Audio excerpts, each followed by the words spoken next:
Terry, I know Black Friday is such an important day for you and for Macy's. So tell us, how are things going?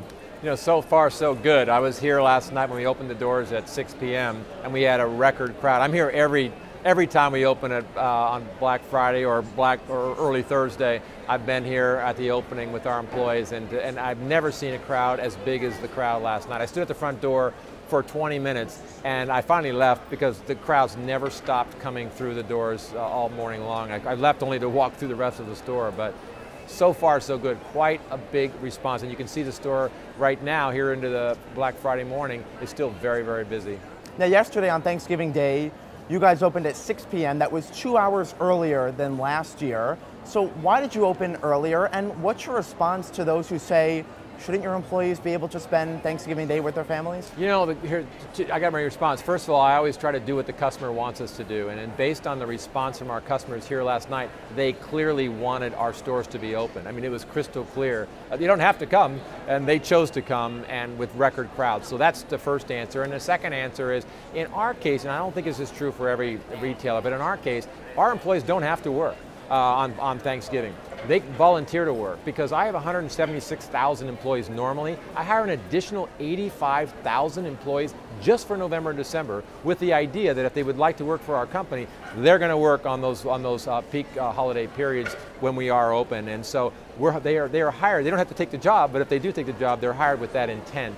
And so our employees get the choice of working or not working. The truth is, most of our employees wanted to work because we pay them time and a half, and many of them said to me, now I get Black Friday off because I'm working the first shift and I'm going to actually shop and be with my friends and my family on Black Friday. So I think you have to really not just take the sound bites, but listen to the customer and listen, in our case, to our employees. That was a response, and I think we made the right decision. Do you think you'll open even earlier on Thanksgiving Day next year? You know, I hope not, because but I will be here whenever our customers want us to be, whenever our employees are going to be here, I will be here. So, I mean, that's my commitment always. If my employees are working, I'm going to be working. Now, is the shopper at 6 p.m. on Thanksgiving Day different than the shopper who comes at the middle of the night on Black Friday? Very interesting that when we opened the doors last night here in Macy's Herald Square, very international, very diverse customer coming through the doors. I mean, I don't even know all the languages that were being spoken as they were coming in. And then I came back to the store. I visited a couple of other of my stores, and I was back here at midnight till about 1:30 before I took a little nap upstairs, and then I came down early this morning. And that was a millennial customer. That was a 20-something-year-old customer coming through the doors. And so very different customers at different times of the day. And I think now we're starting to see the local customer here from the tri-borough area of New York City coming in and shopping with us. And by opening early on Thanksgiving Day and this constant flow of discounts, do you think Black Friday is over? I don't. You know, I will guarantee you Black Friday for Macy's will be the single biggest day of the year once again this year. And I think, you know, again, you start looking around here, and I'm going to other stores and I'm getting the numbers from across the country. It's clearly a very important shopping day, and I think it'll continue to be so. And speaking of discounts, when I walked in here, I see signs for 30% off items, 40%, 50% off items. Are your margins compressed, or are you marking stuff up only to then discount them? You know, our case, we work very closely with our vendors. We're the largest seller of almost every brand. We're sitting here next to Coach and Michael Kors and Tommy Hilfiger and Calvin Klein, Ralph Lauren, and we're the largest seller of Estee Lauder. Every one of these brands, Macy's is the largest seller in the world for these brands. So they work with us. They all work with us to try to find great value for our customers. We do it well in advance. We have a unique advantage in that way. So I think we'll be okay, and we'll actually make a little money this year as we've done. We had a 23% earnings in the last quarter, and that was extraordinary relative to most of our competitors, but I think we'll continue to do just fine on the margins as well as on the overall sales. Your business is driven by consumers.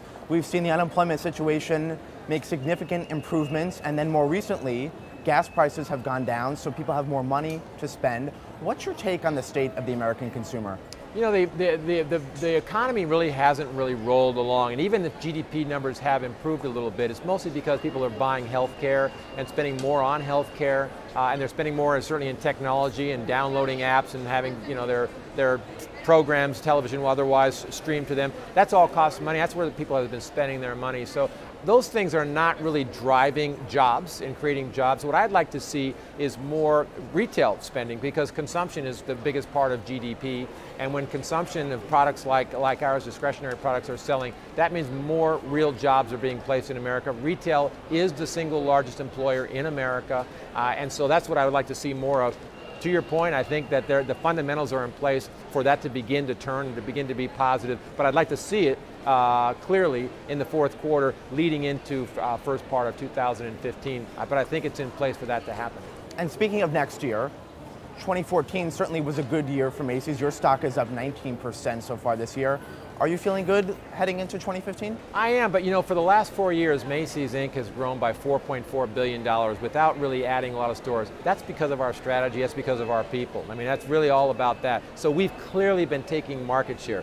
And I always say, I would love all of our customers to spend a little bit more money, but they don't have to. They just need to spend a little bit more money with us.